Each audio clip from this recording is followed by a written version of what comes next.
Hello guys, आजच्या लेक्चरमध्ये आपण मिओसिसचा असलेला जो काय लास्ट पार्ट आहे म्हणजे आपलं मिओसिस फर्स्टमध्ये राहिलेल्या मेटाफेज फर्स्ट, ॲनाफेज फर्स्ट आणि टेलोफेज फर्स्ट, त्यानंतर मिओसिस सेकंडचा पार्ट आपण डिस्कस करणार आहे.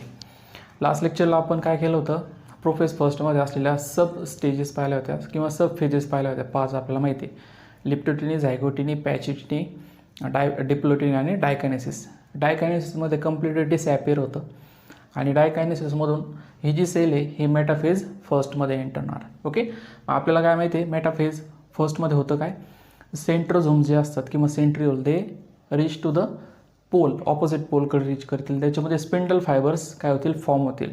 याला छटायचं and with the help of this spindle fibres.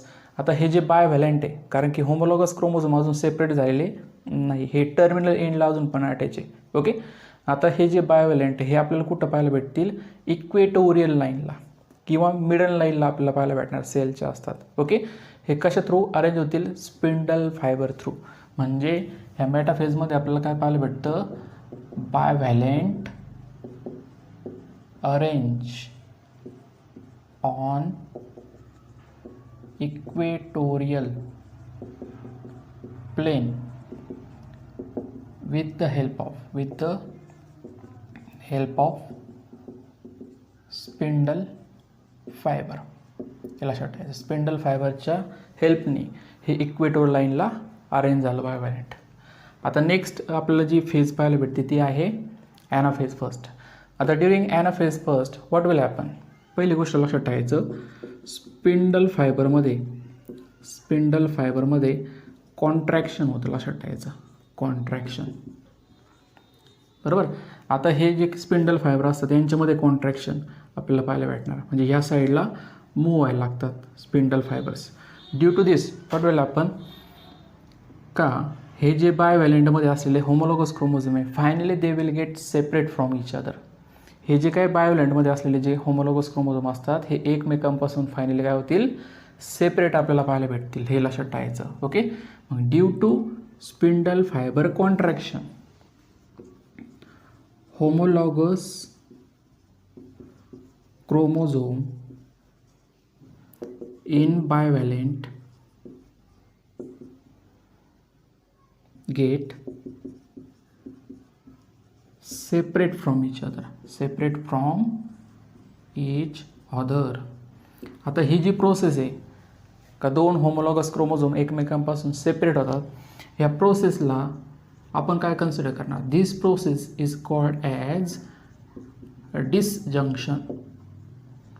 याला आपण डिसजंक्शन असं म्हणायचं, हे लक्षात ठेवायचं. ओके, म्हणजे काय झालं, ॲनाफेज फर्स्टमध्ये स्पिंडल फायबरमध्ये कॉन्ट्रॅक्शन झालं का, त्यामुळं हे जे बायोव्हॅलंटमध्ये असलेले होमोलॉगस क्रोमोझोम हे फायनली एकमेकांपासून सेपरेट झाले.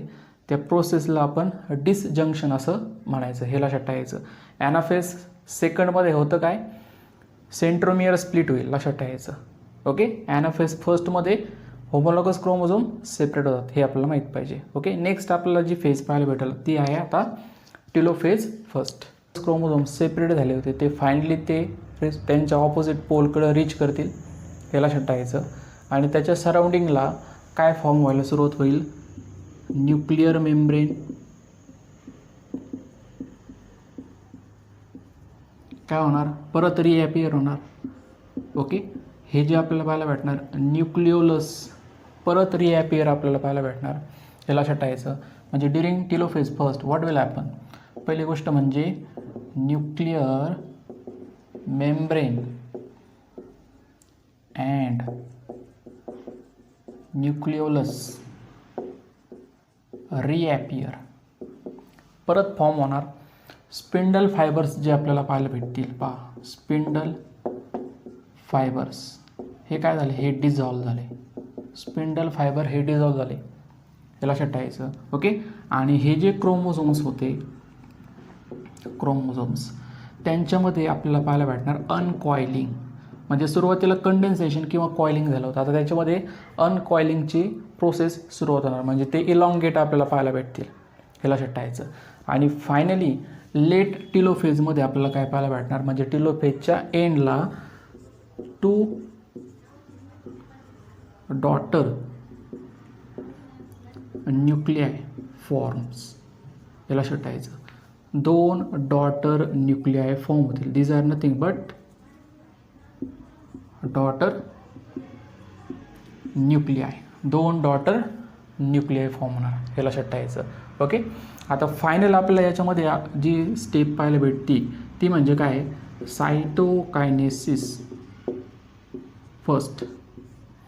आता आपल्याला माहिती आहे सायटोकायनेसिसमध्ये होतं काय, सायटोकायनेसिसमध्ये काय होईल, सायटोप्लाझमचं डिव्हिजन म्हणजे सुरुवातीला काय होतं याच्यामध्ये कॉन्स्ट्रिक्शन किंवा फरो किंवा ग्रूव फॉर्म होतं, लक्षात ठेवायचं मिडल लाईनला, बरोबर ना. आणि हेच जे ग्रूव आहे हे कंटिन्यू होणार, it to deepen into and finally the cytoplasm will get separate. म्हणजे आपल्याला थोडक्यात काय पाहायला भेटणार, इथं 2 सेपरेट काय होतील, सेल्स फॉर्म होतील, लक्षात ठेवायचं. 2 आपला सेपरेट सेल्स फॉर्म झालेल्या पाहायला भेटतील, हे लक्षात ठेवायचं. ओके. सपोज इथं क्रोमोझोम आपल्याला पाहायला भेटणार, इलॉंगेट होऊ राहिले थोडेसे, लक्षात घ्या.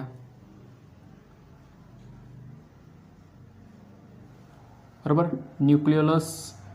न्यूक्लियस किंवा न्यूक्लिअर मेम्ब्रेन परत रिॲपिअर झाले आणि आपला 2 काय पाहायला भेटतील इथं, डॉटर सेल फॉर्म झाल्या. Daughter cell will form during cytokinesis or we can say after cytokinesis, याला लक्षात ठेवायचं. याच्यामध्ये काय होतं, सायटोप्लाझमिक डिव्हिजन, बरोबर ना. आणि 2 डॉटर सेल्स काय होतील याच्यामध्ये फॉर्म आपल्याला पाहायला भेटणार आहे. ओके. इथं ॲक्च्युली काय फॉर्म होतं आहे during cytokinesis, furrow or we can say that constriction, याला लक्षात ठेवायचं. कॉन्स्ट्रिक्शन किंवा फरो किंवा ग्रो फॉर्म होणार, त्यामुळे सायटोप्लाझमची डिव्हिजन होते. टेलोफेजमध्ये होतं काय, 2 डॉटर न्यूक्लियाय आपल्याला पाहायला भेटतील, कॉमन सायटोप्लाझममध्ये प्रेझेंट आहे. ओके. आणि फायनली सायटोकायनेसिस नंतर 2 आपल्या सेपरेट सेल्स पाहायला भेटतील, याला लक्षात ठेवायचं. म्हणजेच काय पाहता का, मिओसिस फर्स्टच्या एंडला किती सेल्स फॉर्म झाल्या, 2 आपल्या सेल्स पाहायला भेटतील. ओके. आता ह्या ज्या दोन्ही सेल्स असतील हे आपल्याला कशा पाहायला भेटणार, ह्या कशा असतील, n नंबर आपल्याला पाहायला भेटेल याच्यामध्ये. n नंबर म्हणजे काय, या दोन्ही सेल्स कशा असतील, आता हॅप्लॉइड सेल्स, याला लक्षात ठेवायचं. कारण की आपल्याला काय माहिती आहे, डिसजंक्शनमध्ये हाफ जे क्रोमोझोम आहे हे वरच्या सेलमध्ये शिफ्ट झाले आणि हाफ जे क्रोमोझोम हे खालच्या सेलमध्ये डिस्ट्रीब्यूट झाले, लक्षात ठेवायचं. ॲनाफेज फर्स्टमध्ये आपण पाहिलं डिसजंक्शन, बरोबर ना, म्हणजे हाफ ऑफ डिस्ट्रीब्युशन झालं क्रोमोझोमचं. तर आता आपण पाहूया मिओसिस सेकंडमध्ये ॲक्च्युली कोणते इव्हेंट्स आपल्याला पाहायला भेटणार. Okay. Before that meiosis first आणि मिओसिस सेकंड, म्हणजे फॉर एक्झाम्पल इथं आपण शो केले मिओसिस फर्स्ट. मिओसिस फर्स्टमध्ये किती सेल फॉर्म झाल्या होत्या, 1 आणि 2 आपल्याला हॅप्लॉइड सेल्स पाहायला भेटतील. ओके. दोन्ही ह्या ज्या हॅप्लॉइड सेल्स आहे हे कशामध्ये जातील, ह्या कशामध्ये जातील, मिओसिस सेकंडमध्ये आपल्याला पाहायला भेटणार आहे. आणि मिओसिस सेकंडमध्ये गेल्यानंतर ह्या परत काय होतील, डिवाईड होतील. म्हणजे actually at the end of meiosis second किती सेल्स आपल्याला पाहायला भेटतील, याच्यामध्ये 4 हॅप्लॉइड सेल्स पाहायला भेटणार आहे, याला लक्षात ठेवायचं. ओके. मिओसिस फर्स्ट आणि मिओसिस सेकंडमध्ये एक आपल्याला फेज पाहायला भेटते, तिला आपण इंटर कायनेसिस असं म्हणणार, लक्षात ठेवायचं. Interkinesis, it is present in between meiosis first and second. Okay. ही शॉर्ट फेज आहे, बरोबर ना. आता इंटरफेजसारखं याच्यामध्ये DNA रेप्लिकेशन वगैरे होत नाही, हे लक्षात ठेवायचं. म्हणजे ह्या फेजमध्ये DNA रेप्लिकेशन होणार नाही, बरोबर. म्हणजे थोडक्यात काय, मिओसिस फर्स्टमधून इंटरकायनेसिसमध्ये सेल जातील आणि लगेच ते मिओसिस सेकंडमध्ये एंटर होतील, लक्षात ठेवायचं. आणि मिओसिस सेकंडच्या एंडला आपला 4 हॅप्लॉइड सेल्स पाहायला भेटणार आहे. ओके.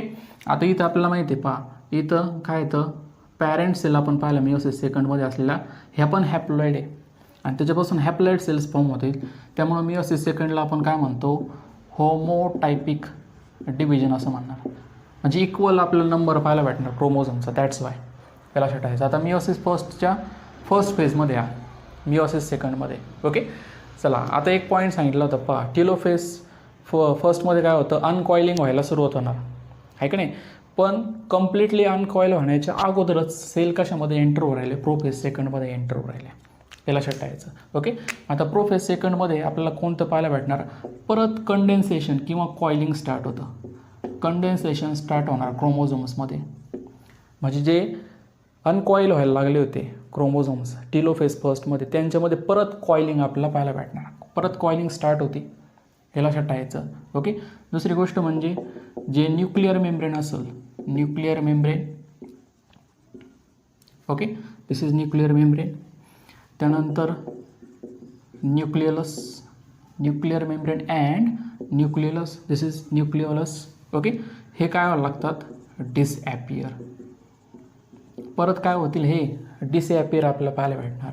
आणि हे जे सेंट्रिओल्स किंवा सेंट्रोझोम्स असतात, ओके, ते परत स्टार्ट करायला लागतात ऑपोजिट पोलकडं, हे लक्षात ठेवायचं. ड्युरिंग प्रोफेज सेकंड, हे लक्षात ठेवायचं. प्रोफेज सेकंड नंतर काय येतं, metaphase second.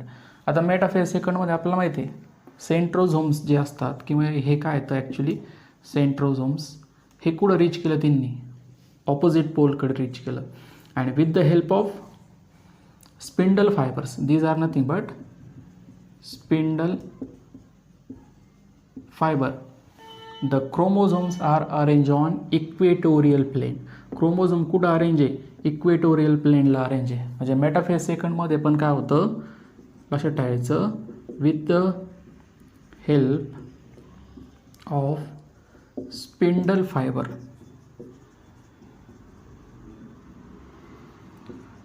Chromosome arrange on equatorial plane, बरोबर. हे मेटाफेज सेकंडमध्ये आपल्याला पाहायला भेटणार. म्हणजे ही जी मिओसिस सेकंड असते ही आपल्याला मायटॉसिस सारखे स्टेज पाहायला भेटणार का, त्याच्यामध्ये इक्वेल काय होतं, डिस्ट्रीब्युशन आपल्याला पाहायला भेटणार क्रोमोझोमचं होतं. म्हणजेच मिओसिस सेकंडला एक प्रकारचं मायटॉसिस असं आपण म्हणू शकतो, लक्षात ठेवायचं. यानंतर आपल्याला पाहायला भेटते कोणती, ॲनाफेज सेकंडमध्ये. ॲक्च्युअली डिस्कस करूया आपण ॲनाफेज सेकंड. ॲनाफेज सेकंडमध्ये काय होतं, स्पिंडल फायबरमध्ये कॉन्ट्रॅक्शन, स्पिंडल फायबरमध्ये कॉन्ट्रॅक्शन, बरोबर. Due to this what will happen, the centromere get split. Centromere काय होतो, स्प्लिट होणार, लक्षात ठेवायचं. ओके, म्हणजे जर आपण पाहिलं तर इथं लक्ष द्या, हा आपल्याला क्रोमोझोम पाहायला भेटतो, पहा, दिस इज क्रोमोझोम. आणि ह्या ठिकाणी काय प्रेझेंट आहे, स्पिंडल फायबर्स आपल्याला पाहायला भेटतील. ओके, आता ह्या स्पिंडल फायबरमध्ये कॉन्ट्रॅक्शन स्टार्ट होणार, म्हणजे हा या साईडला कॉन्ट्रॅक्ट होणार आणि हा या साईडला कॉन्ट्रॅक्ट होणार, स्पिंडल फायबर. ओके, का त्यामुळं काय होतं, हा जो आपल्याला पाहायला भेटणार सेंट्रोमियर आहे, हा मधल्या साईडने काय होतं, कट होणार, लक्षात ठेवायचं. त्याला आपण स्प्लिट असं कन्सिडर केलं, दोन पार्टमध्ये स्प्लिट झाला. ओके, त्यामुळं आपल्याला काय पाहायला भेटणार, ह्या ठिकाणी एका क्रोमोझोममध्ये जे दोन क्रोमॅटिड्स होते फायनली ते काय झाले, सेपरेट झाले, हे लक्षात ठेवायचं. ओके, आता हे जे काही दोन क्रोमॅटिड्स सेपरेट झाले त्यांना आपण काय कन्सिडर करायचं, त्यांनाच आपण सिस्टर क्रोमोझोम्स असं म्हणायचं. Sister chromosomes, they are nothing but the sister chromosomes, हे लक्षात ठेवायचं. Okay, centromere get split, due to this what will happen, sister chromosomes are formed, हे लक्षात ठेवायचं. ओके, आणि हे सिस्टर क्रोमोझोम पण काय करतील, पोलकडं मायग्रेट करतील, लक्षात ठेवायचं. बिकॉज याच्यामध्ये कॉन्ट्रॅक्शन्स चालूच राहणार आहे, हे लक्षात ठेवायचं स्पिंडल फायबरमध्ये. आता एक इम्पॉर्टंट कन्सेप्ट पहा, का यामध्ये आपल्याला काय पाहायला भेटतं, पहा, हे जो फायबर आहे स्पिंडल फायबर, हा ह्या पोलला आणि ह्या पोलला अटॅच आहे स्पिंडल फायबर. मग याला आपण कंटिन्युअस स्पिंडल फायबर असं म्हणायचं, कंटिन्युअस स्पिंडल फायबर, किंवा त्याला पोलार फायबर असं म्हटलं जातं. It is also called as polar fibre किंवा स्पिंडल फायबर. ओके, आणि हा जो आपल्याला पाहायला भेटणार वरच्या साईडने अटॅच आहे सुरुवातीला, असं आपण पाहिलं होतं, पहा, बरोबर ना. हा जो स्पिंडल फायबर असेल का त्याच्यामध्ये क्रोमोझोम अटॅच आहे, हे लक्षात ठेवायचं. त्याला आपण डिसकंटिन्युअस फायबर असं म्हणायचं, डिसकंटिन्युअस स्पिंडल फायबर, किंवा त्याला नॉन पोलार स्पिंडल फायबर असं म्हटलं जातं. ओके, आता in between this two sister chromosomes आपल्याला अजून काय पाहायला भेटणार, स्पिंडल फायबर प्रेझेंट आहे इथं पण, हे लक्षात ठेवायचं. आता हा जो मधल्या पोर्शनला प्रेझेंट आहे स्पिंडल फायबर, त्याला आपण इंटरझोनल स्पिंडल फायबर असं म्हणतो, लक्षात ठेवायचं. इंटरझोनल स्पिंडल फायबर, बरोबर. चला आता ॲनाफेज सेकंडमधून टिलोफेज सेकंडमध्ये एंटर झाली. टिलोफेज सेकंडमध्ये होतं काय, 2 डॉटर न्यूक्लियाई इथं फॉर्म होतील, लक्षात ठेवायचं. म्हणजे पहिली गोष्ट होईल काय, का जे न्यूक्लिअर मेम्ब्रेन आहे, न्यूक्लिओलस, हे दोन्ही काय होईल, रिॲपियर. दे विल गेट रिॲपियर. रिॲपियर झाल्यामुळं 2 न्यूक्लियाई इथं फॉर्म झाले, बरोबर. त्यानंतर हे जे क्रोमोझोम्स होते त्यांच्यामध्ये अनकॉइलिंग आपल्याला पाहायला भेटणार. दिस सेकंड. आता सायटोकायनेसिस सेकंडमध्ये आपल्याला काय माहिती आहे, सायटोप्लाझमचं आपल्याला काय पाहायला भेटेल, डिव्हिजन, बरोबर ना. बिकॉज ऑफ वॉट, याच्यामध्ये सेंट्रल किंवा इक्वेटोरियल लाईनला काय होतं, कॉन्स्ट्रिक्शन फॉर्म होईल, लक्षात ठेवायचं. कॉन्स्ट्रिक्शन फॉर्म झालं, बरोबर ना. हेच कॉन्स्ट्रिक्शन डीपन आपल्याला सेंटरकडे मूव्ह होणार आणि फायनली हे जे सायटोप्लाझम आहे हे एकमेकांपासून सेपरेट आपल्याला पाहायला भेटणार. इथं 2 काय तयार होतील, मग डॉटर सेल्स आपल्याला पाहायला भेटणार आहे. ओके. पण आपल्याला माहिती आहे मिओसिस सेकंडमध्ये ॲक्च्युली 2 सेल एंटर झाल्या होत्या आणि 2 सेल जर एंटर होत असेल तर ॲक्च्युली सायटोकायनेसिसच्या सेकंडला किती सेल्स फॉर्म होतील, 4 हॅप्लॉइड सेल्स फॉर्म होणार, हे लक्षात ठेवायचं at the end of cytokinesis second. Okay.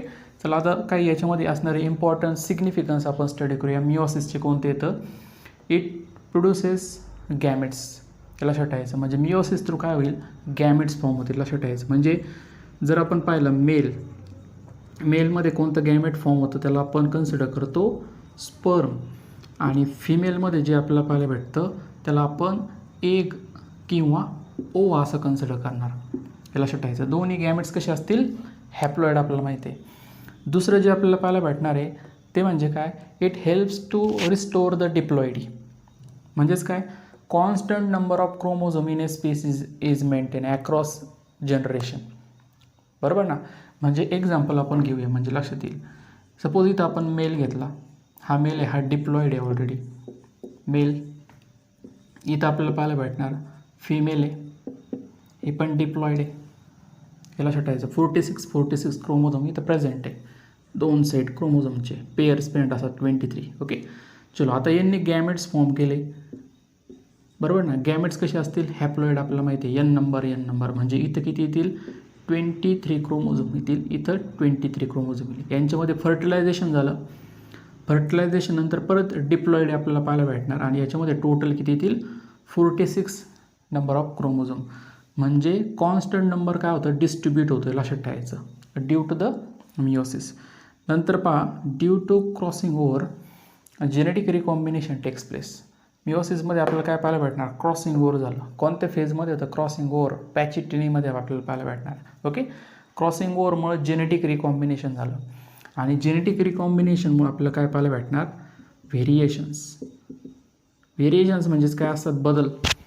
का पॅरेंटसारखे आपल्याला ऑफस्प्रिंग कधीच पाहायला भेटत नाही. काही कॅरेक्टर सेम असू शकतात, ओके, पण आपल्याला कम्प्लिटली सेम पाहायला भेटणार नाही. मग त्याला आपण त्या बदलाला आपण व्हेरिएशन असं म्हणतो.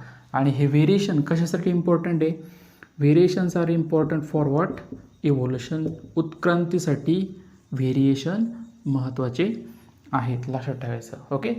हे काही झाले त्याचे महत्त्वाचे सिग्निफिकन्स आपण स्टडी केले मिओसिसचे. आता या चॅप्टरमध्ये असलेले जे इम्पॉर्टंट फिगर्स आहे मिओसिस मायटोसिसमध्ये असलेला, सेल सायकलमध्ये असलेला, ओके, हे सेपरेटली काय करायचे, ड्रॉ करायचे नोटबुकमध्ये. हा चॅप्टर आपल्या इथं संपला.